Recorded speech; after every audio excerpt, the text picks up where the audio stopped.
안녕하십니까. 분명의 그리스도인입니다. 오랜만에 다시 영상을 촬영해서 여러분과 함께 생각할 주제를 나누고자 합니다.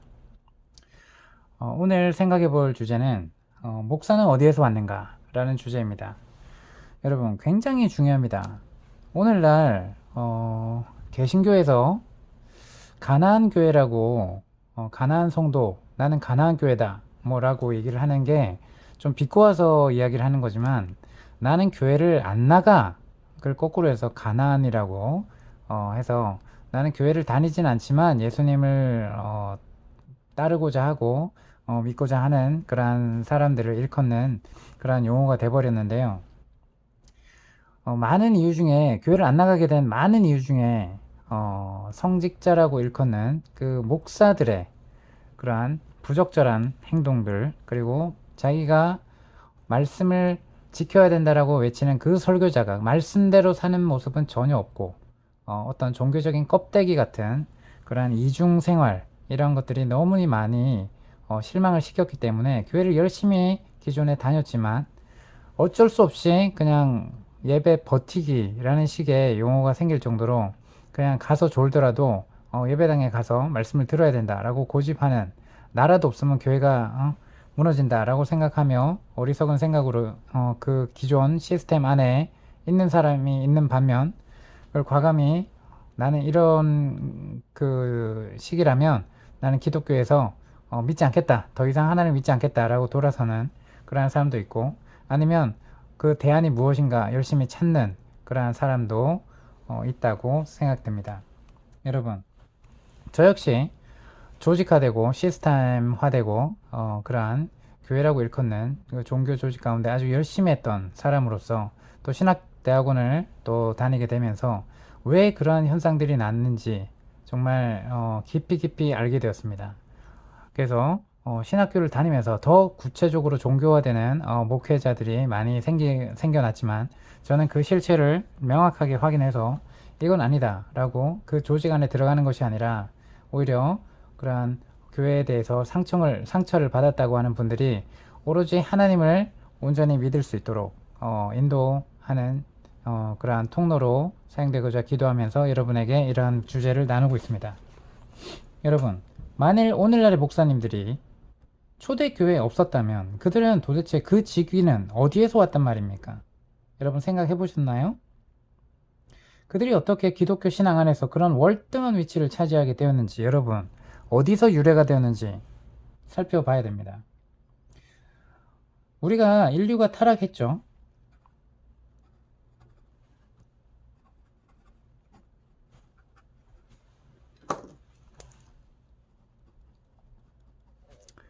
자, 인류가 타락을 하고 정말 너무 심각한 하나님과 영적 단절이 생겼죠. 영적 단절이 생기고 나서 영적 타락의 열매로서 생기게 된 한 분야가, 자, 타락을 하고 나서, 자, 우리가 하나님께 직접 나아갈 수 있는 길이 있어요, 없어요? 인간이 하나님께 나아갈 수 있는 길이 이제 없어졌습니다. 하나님께 직접 나아갈 수 없어요. 자, 사람이 아무리 정성과 열정과 그걸 해도 죄의 문제 때문에 하나님께서 만나 줄 수가 없어요. 자, 공의의 하나님, 죄에 대해서는 조금도 용납하지 않는 하나님이 정말 인간의 죄성을 가진 상태에서 아무리 사람이 열정을 가지고 정성을 들이고 한다고 해도, 돈을 바치고 한다고 해도 받아요, 안 받아요? 못 가는 것입니다. 하나님을 만날 길이 끊어져 있는 거예요. 자, 근데 좀 사람이 이제 하나님을 찾고자 하는 어떤 영적인 흔적이 있기 때문에 하나님께 인간을 인도해줄 중간의 중재자,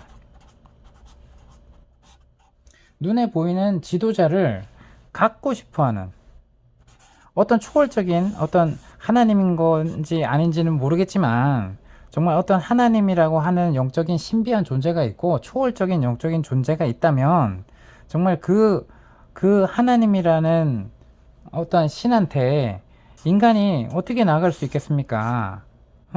직접 나가지 못한다는 걸 알기나 하는지 정말 이 하나님을 대변해줄, 하나님의 말씀을 대변해줄 이 중재자를 찾고자 하는 이 타락된 마음이, 이러한 염원이 사람 슬 속에 잠재하게 되었죠. 정말 아이러니하지 않습니까? 자, 오로지 유일하게 하나님께서 이 길을 내실 수 있고, 이 길이 무엇이라고 우리에게 가르쳐줍니까?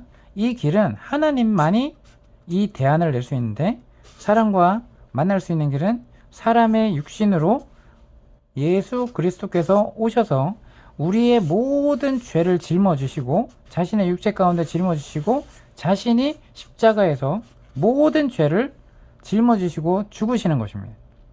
그래서 죄인들을 위해서 피를 흘리시고, 이 대속의 대가로 예수님이 이러한 역사를 했던 이 하나님의 유일하신 길이요 진리요 생명이신 예수 그리스도, 이 예수 그리스도에게 나갈 때만이 우리가 이 믿음을 가질 때, 이 예수 그리스도가 나의 구원자로 오셨구나라고 하나님의 뜻을 이해하고 예수님을 믿었을 때, 이 피값이 나와 하나가 되어서 예수님의 피가 정말 나의 죄 때문에 흘리신 거구나 라고 그 은혜를 깊이 생각하게 되고 깨닫게 되고, 성령의 역사로 예수 그리스도와 함께 정말 하나님께 나아갈 수 있는, 하나님께 예배할 수 있는 길이 열리게 된 것입니다.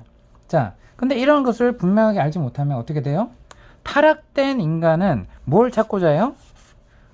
뭐 초월적인 신이 있다고 믿든지 안 믿든지, 무신론으로 살든지는 상관없지만, 하나님이 자기의 한계를 느낄 때 인생에서 정말 내가 종교를 믿어야 되나? 라고 생각하는 무신론자도 많죠. 그래서 누굴 찾아요? 연초가 되면 무당을 찾아서 신년 운수를 보기도 하고 그래요. 자, 그러면서 어떤 초월적인 어떤 그러한 찾고자 하는 열망을 나타내기도 합니다. 자, 역사를 통틀어 인간 사회들은 어떤 특정한 계급의 이러한 중재자 역할을 해줄 수 있는 종교 지도자들을 끊임없이 만들어내고 이들을 숭상합니다. 어떤 초월적인 신비한 능력이 있는 것처럼. 근데 자, 이러한 사람들을 세우는 어떤 영적인 존재가 있어요. 누굴까요? 그래서 같이 타락해서 같은 잘못된 영을 쫓아갈 수 있도록 이렇게 어떤 초월적인 신비와 이적과 기사를 통해서 나타내서라도까지도 지옥으로 끌고 싶어하는 그 존재가 누구예요? 하나님이 아니라, 참되신 하나님이 아니라 누구예요? 하나님을 시기해서 인간을 지옥으로 같이 끌고자 정말 이 땅에 사람들을 미혹하는, 거짓말하는 영적인 존재가 누구죠? 미스터 사죠. 자, 이 사탄이 정말 이러한 종교 지도자들한테 능력도 부여합니다. 권세도 부여합니다. 자, 그래서 이 사람들이 깜빡 속아가죠. 근데 어떤 모습으로 올까요? 선한 모습으로 온단 말이에요. 선한 모습으로. 자, 그럼 이들이 하나님의 말씀을 아예 모르는 사람들일까요? 아니면 아는 사람들이 많을까요? 자, 사탄은 하나님의 말씀을 너무나도 잘합니다. 그죠? 자, 하나님의 말씀을 갖고 오는 겁니다. 근데 말씀의 뜻을 왜곡 해석하고, 그리고 사람들이 듣기 좋아하는 귀가 가려운, 그리고 그들의 마음을 가려주는, 그리고 그들의 죄를 묻어가는, 정말 드러내서 회개시키는 것이 아니라 어떻게 돼요? 정말 야, 괜찮다 라고 다독여주며 위로하는 척으로 선한 모습으로 온단 말입니다. 자, 죄를 외면하게끔 해서 정말 진정한 회개로 나아가지 못하게 합니다. 자, 여러분, 이것은 하나님의 영적인 존재가 아니라 미스터 사의 계략입니다. 그래서 이러한 사람들을 세웁니다. 그리고 이걸 또 누가 원해요? 타락된 속성에 있어서 사람들이 이걸 원하는 거예요. 왜? 하나님께 직접 나가지 못한다. 하나님을 너무 두려워하는 거예요. 자, 그래서 역사 가운데 주술사, 무당, 마술사, 요술쟁이, 마법사, 점쟁이, 박사, 그죠? 제사장, 종교적인 제사장, 이러한 타락 이래로 늘 그들의 존재는 존재해 옵니다. 그래서 이런 사람들은 특별해 보여야 되죠. 그죠? 자, 뭘로? 의상, 복장, 그죠? 그 다음 특별한 용어, 어떤 전문 용어처럼 주문을 외운다거나, 자, 그리고 특별한 삶의 방식, 그리고 특별한 훈련이 필요하다고 하고, 어떠한 제의, 제사 의식이나 우상 숭배를 행하는 그러한 의식이 필요합니다. 그리고 그러한 것을 자기들이 이 중재자가 돼서 내가 하나님의 말씀을, 내가 신의 계시를 너희에게 전달해 주겠다 라고 특별해 보입니다. 근데 그 말에 깜빡 속아난 거죠. 자, 여러분, 이러한 본능이, 이러한 추한 머리를 드는 것을 우리는 늘 고대 이스라엘 역사에서도 볼 수 있죠. 그래서 하나님의 종, 특별히 하나님의 종, 뭐 이런 말을 합니다. 교회에서 많은 얘기를 들었죠, 그죠? 설교 때, 장로님이 대표 기도할 때, 특별히 하나님께서, 우리 목사님, 하나님께서 택하신 당신의 종, 뭐 이런 식의 얘기를 합니다. 자, 그러면 당신은, 그 기도를 하는 당신은 하나님이 선택하신 종이요, 하나님의 백성이 아닙니까? 자, 왜 이런 이분법으로 생각을 했겠죠? 자, 우리는 구약 시대에 살고 있는 게 아니라 그 구약의 예수님을 예언했던 그 실체를 맞이하고 예수님 안에서 모든 이들이, 믿는 자들이, 만민, 믿는 모든 이들이 믿음을 가진 예수 그리스도로 인해서 구원을 받은 그 백성들이 제사장이다, 거룩한 백성이다 라고 이제 하나님께서 말씀을 하셨어요. 그런데도 불구하고 우리는 구약에 여전히 빠져 살고 있습니다. 그렇다면 뭐예요? 아직 예수님이 안 오셨다는 거예요, 실체적으로는. 자, 사람을 영적 중재자로, 이렇게 영적 중재자로 세우려 하는 타락한 인류의 추구는 리더십의 계급 구조에 대한 집념이에요. 모든 고대 문화는 정도의 차이는 있겠죠. 근데 계급적인 사회 구조로 우리는 지금까지 문화적으로 그렇게 익숙하게 왔습니다. 자, 유감스럽게도 초대교회, 사도시대 이후 그리스도인들은 이런 계급 구조를 어느 순간부터 교회의 생활에 도입하게 되는 계기가 있었습니다. 자, 이 유래를 우리가 분명히 알아야 된다는 거예요. 자, 2세기까지는 교회에 공식적인 리더십이, 이러한 리더십이 존재하지 않았었어요. 교회가 지도자들을 두었죠. 그죠? 자, 그런데 이 리더십은 채워야 할 어떤 이러한 종교적인 직책이나 이러한 그 계급이 아니었다는 것입니다.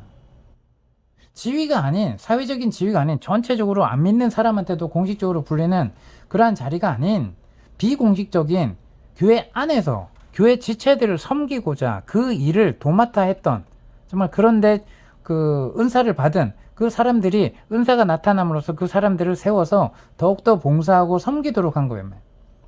자, 1세기 교회들은 이런 점에서 좀 괴상하다고 볼 수 있죠. 왜요? 이 초대교회는 분명하게 제사장이 없었어요. 제사장이 없었고, 눈에 보이는 성전이 없었고요. 그 다음 어떤 제사가 없어졌어요. 자, 그죠? 왜요? 이 모든 실체가 누가 되셨다는 거예요?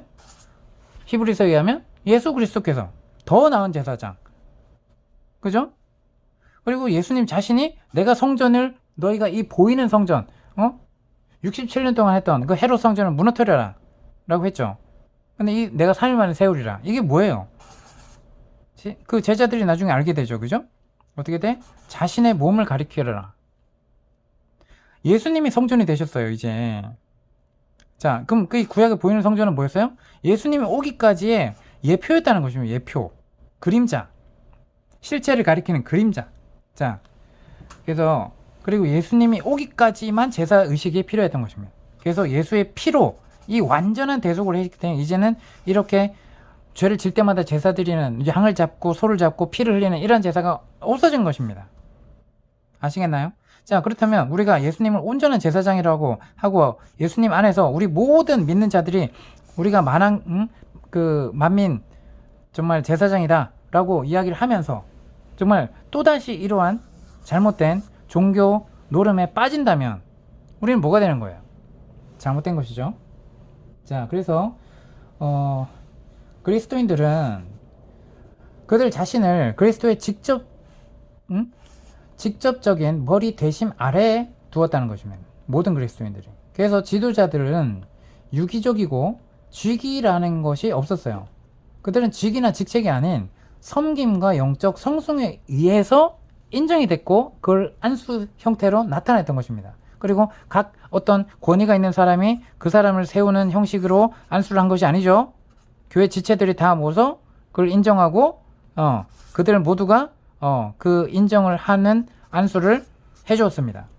자, 그래서 우리의 어떤 종교 노름처럼 그렇게 종교적인 행태로 의식을 만들어서 안수 의식이라든지 이런 것들이 없었습니다. 자, 분명히 그리스도인들 중에 양떼 중에는 장로들이 있었어요. 자, 지금 우리 생각하는 목사가 아니라 목자라고 표현을 해야 정확하게 맞죠. 이거는 영상을 따로 전에 있던 영상을 찾아보셔서 꼭 이 영상을 보시고 그죠? 이 영상을 이어서 들어야 이해가 될 겁니다. 그래서 목사라는 표현은 잘못 오역이 된 것이에요. 자, 그래서 이 목자들 그리고 관리자들 그리고 이 사람들은 모두 다 대등한 위치에서 정말 섬겼다는 거예요. 자, 예를 들면 부모가 있어요. 근데 자녀가 다 있어요. 그럼 첫째, 둘째, 셋째 있어요. 부모 앞에 다 대등하지. 그것이 첫째가 권위 있게 너 엄마 아빠한테 나가려 그러면 형한테 허락 맡아. 이게 아니죠. 너 가기 전에 형한테 이야기하고 가. 이렇게 권위를 부립니까? 형이? 아니죠. 우리가 하나님 앞에 그런 존재라는 것입니다. 형이 동생한테 아버지의 마음, 어머니의 마음을 잘 설명해 주는 것처럼, 그죠?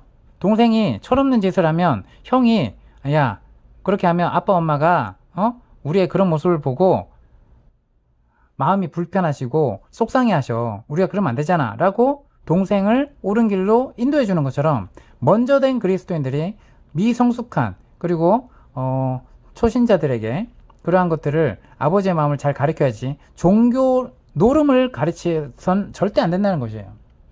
그래서 이 초대교회에선 그들 사이에서도 목자들이 있었지만 분명히 계급으로서 존재하지 않았고 그 다음 모든 우리는 지금 대놓고 사회적으로도 나는 어느 교회 목사입니다 라고 와서 이걸 직업으로 알죠. 그죠?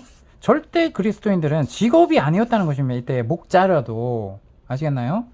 자, 교회를 개척했던 이런 순회 사역자들이 있었어요. 그죠? 바울같이 대표적인 예죠. 근데 이 사람들은 자, 사도라는 건 뭐예요? 사도. 자, 보내심을 받은 사람들이라는 뜻이죠. 사도들이. 보내심을 받은 사람들. 자, 사도의 원형은 누굴까요? 사도의 원형. 사도의 원형은 누구예요? 사도의 원형은 예수님이죠. 자, 하나님으로부터 이 땅에 보내심을 받았다는 거예요. 이 지구상에 보내심을 받았어요. 그죠? 그래서 왔어요. 하늘 보좌를 버리시고 이 땅에 우리와 똑같은 육신으로 오셨어요. 자, 이 위에서 통치만 하시면 되는데 이 땅에 우리의 모습으로 우리를 구원하러 우리의 모습으로 오셨어요. 자, 그래서 사도의 원형은 하늘로부터 보내심을 받아서 사도의 원형은 예수님이에요. 근데 우리가 영적으로 또 하나님과 이제 한 가족이 되고 패밀리가 되면서 어떻게 돼요? 우리가 하나님께 속했죠. 그러면 하나님께 속하지 않은 이 낮은 자들에게 낮은 위치에 이들을 섬기기 위해서 어떻게 돼요? 이들을 구원하기 위해서 하나님의 통로가 되기 위해서 예수 그리스도를 전하는 전도지가 되기 위해서 뭐 하는 거예요? 사도가 되는 거예요. 우리가 세상에 다시 보내심을 받는 겁니다. 우리가 언론계, 정치계, 경제계, 뭐 예를 들면 기업을 하든 아니면 직장을 다니던 아니면 체육 활동을 하던 그죠? 모든 분야에 어떻게 돼요? 이 각계 하나님을 잘 모르는 사람들이 있을 거 아니에요. 이 사람들에게 똑같이 이들 위치에 가서 세상에 가서 그들에게 하나님 말씀을 전하고 기회가 될 때 하나님의 성령의 그러한 역사하심을 체험하면서 이들을 하나님께로 인도하는 그러한 역할로 하는 것이지 정말 우리가 뭐예요? 야, 너는 믿음이 좋구나 해서 교회에서 목사님들이 어떻게 해요? 목사님들이 야, 너는 신학교 가야 되구나. 뭐해? 그럼 이런 영역에 있는 사람들은 구원을 받지 못합니까? 목사님이 돼갖고 그냥 예배당 딱 크게 세워놓고 아니면 이게 내 목사님이니까 내가 안수 받았으니까, 내가 성직자가 됐으니까 이제 우리 예배당에 찾아오는 이러한 성도들에게만 말씀을 전해. 이게 맞습니까? 아니죠. 너무 잘못된 거예요. 이거는 이방신이 따르는 행태라니까요. 앞서 얘기했듯이 정말 타락한 사람들이 이 중재자를 두기 기뻐하는, 하나님께 직접 나가지 못하기 때문에 정말 이 무당과 같은 종교 지도자, 어떤 능력 있는 지도자를 원하는 그러한 욕망이 투영이 된 그러한 형태에서 만들어진 겁니다. 아시겠나요? 우리는 전 영역에 자기 주신 재능대로 가서 그 각 영역에서 정말 그 이웃들에게 어떻게 돼요? 예수님을 전하고 예수님의 따르는 제자들로서 어떻게 살아야 되는지, 그들의 세상 방식으로 사는 사람들에게 다르다는 것을 보여줄 그리스도인의 책무와 의무가 있습니다. 그럼 반드시 성화의 과정을 거쳐서 성장을 해야겠죠. 그죠? 자, 이 모든 것이 교회사를 잘 못 알기 때문에, 그리고 이러한 타락된 제사장과 같은 그러한 제도를 교회에 도입했던 그러한 잘못된 교회 역사 가운데 그 유래를 정확하게 알고 있어야 우리가 속지 않는다는 거예요. 아시겠습니까? 자, 그래서 어쨌든 사도들, 보내심을 받은 사람들이 세워졌어요. 하지만 이들은 계급이 아니었단 말입니다. 자, 그들이 돌봤던 교회에서 머무르지 않았고, 모든 정책들, 교회를 자주하지 하지도 않았어요. 이렇게 저렇게 이렇게 하지도 않았단 말입니다. 자, 신약 성서에서 사용된 그러한 초대교인들의 어떤 세워진 자들의 리더십은 오늘날과 같이 계급 구조가 아니고, 그죠? 피라미드 구조가 절대 아니었다는 것입니다. 오히려 정말 삶의 본을 먼저 보이는 삶이 되어야, 그죠? 그러면서 수평적인, 예수님과 같이 예수님도 제자들한테, 그죠? 수평적인 관계로 나중에 돌아가시기 전에 이야기를 합니다. 그죠? 수평적인 관계 언어예요. 가족이에요. 그죠? 근데 가족들한테 수직 구조, 피라미드 구조를 세워서 이렇게 통치하는 게 맞습니까? 하나님의 가족이라며. 말이 안 맞잖아요. 그죠? 근데 예수님은 삶의 본을 보이셨어요. 사도들도 마찬가지였습니다. 자, 그래서 교회 리더십은 순회하던 사도적 일꾼, 교회 개척자들의 사망 시점에서 형성되기 시작했어요. 자, 1세기 말, 2세기 초, 그죠? 지역의 장로들은 사도적 일꾼들이 감당했던 독특한 리더십 역할을 이어받았어요. 그래서 그 지역에 거주하는 후계자들로서 이제 나타나기 시작합니다. 자, 이것이 각 교회에서 단일 지도자가 출현하는데 일조하게 됩니다. 자, 안디옥 교회에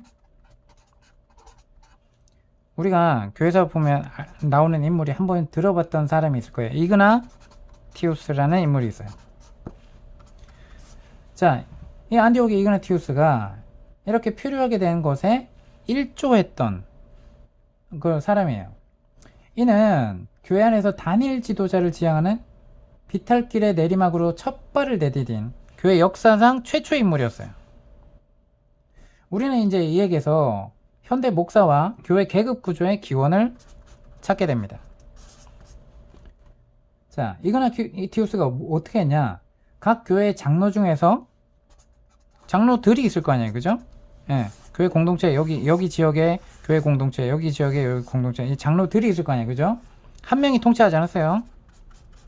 자, 장로들 무립 중에 한 명을 택해서 이 다른 사람들 위에 올려놓습니다.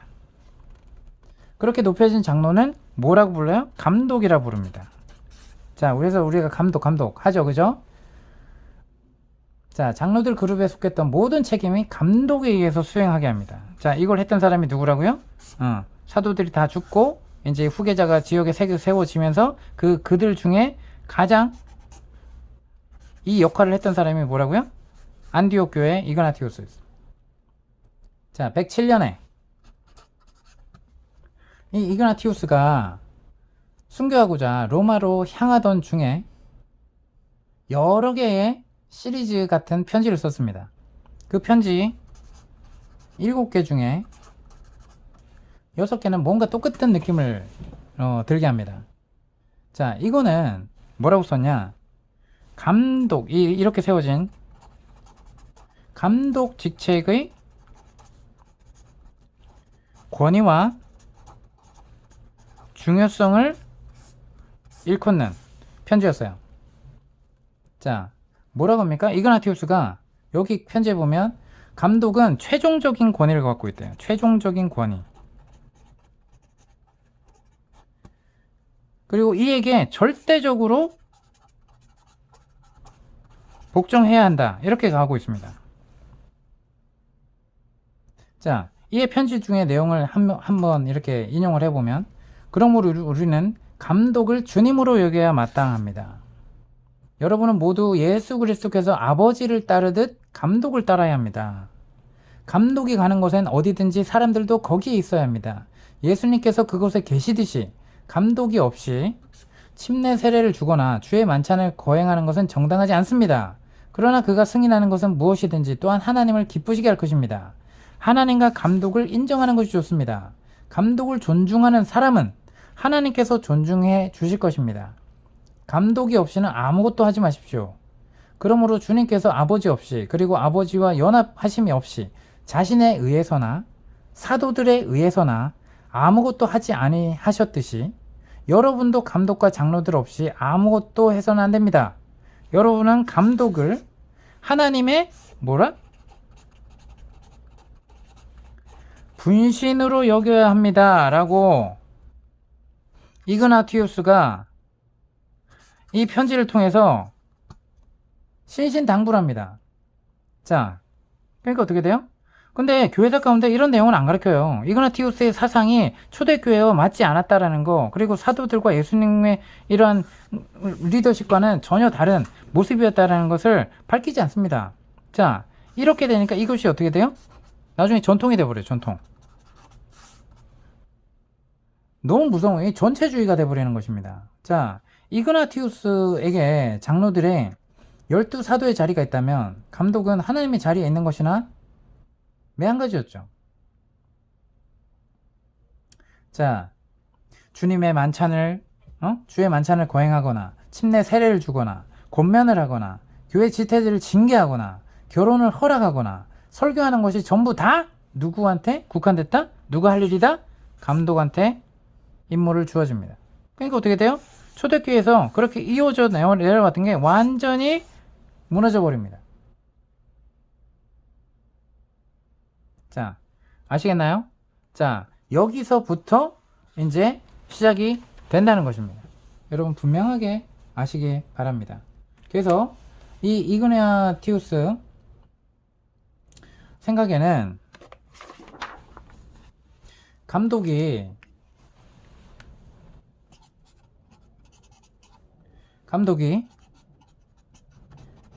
거짓 교리를 일소하고 교회 연합을 확립하도록 하는 방법이라고 생각했던 것입니다. 이 이그나티우스는 교회가 이단한테 공격을 받잖아요. 그죠? 예. 공격에서 살아남으려면 뭐를 본따 왔어요? 그 당시 사회가 뭐였어요? 로마의 통치 아래 있었죠. 그러니까 뭘 배워왔어요? 중한 집권 체제를 본뜬 확고하고 강력한 조직도 교회 안에 들어와야 된다고 생각했던 거예요. 그러니까 어떻게 돼요? 이단과 내부의 분쟁에서 교회를 누가 구한다? 감독이 구할 걸로 생각한 거예요. 그러니까 이때부터 뭐가 돼요? 역사적으로 이것이 단일 감독 체제 또는 절대 감독 체제로 알려집니다. 그래서 이 감독은 뭐예요?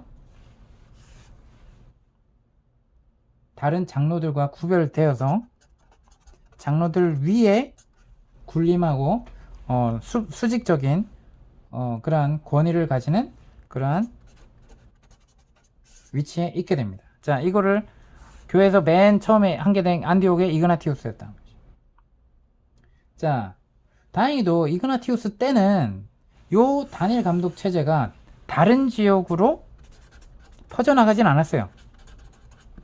다행이죠.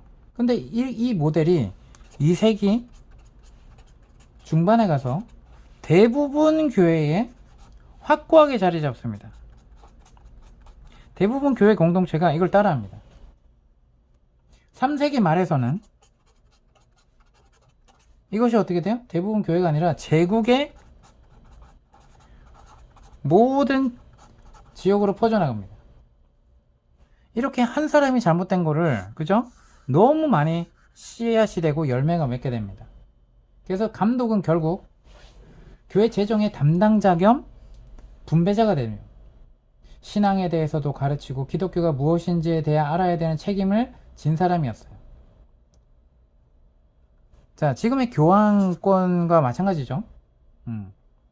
그러니까 나머지 하나님의 사람들은 뭐예요? 그저 감독이 하는 거를 도와주는, 그리고 때론 구경꾼으로 전락시켜버립니다. 사실상 이 감독이 지금의 뭐가 되었어요? 교회마다 단일 목사가 된 것입니다. 여러분 아셨나요? 이 유래를 분명하게 하십시오. 공중 예배 속의 전문가, 그죠? 예배를 인도하는 전문가. 그는 회중의 뭐예요? 대변인, 하나님의 통로, 그리고 머리, 그리고 모든 교회 활동을 관장하는 사람. 그래서 이것이 감독 체제가 뭐예요? 오늘 현대 목사의 선구자 역할을 하게 됐다는 역사로 남게 됩니다. 아시겠죠? 자, 오늘은 여기까지 하고 이어서 다음 영상 장로에서 사제로 어떻게 변질이 되고 어떻게 또 이렇게 더 구체적으로 변질이 되는지, 사제의 역할은 어떻게 구체적으로 변질되는지, 이런 거를 설명하도록 하겠습니다. 다음 영상 기대해 주시기 바랍니다. 구독, 좋아요, 알림 설정 부탁드립니다. 감사합니다.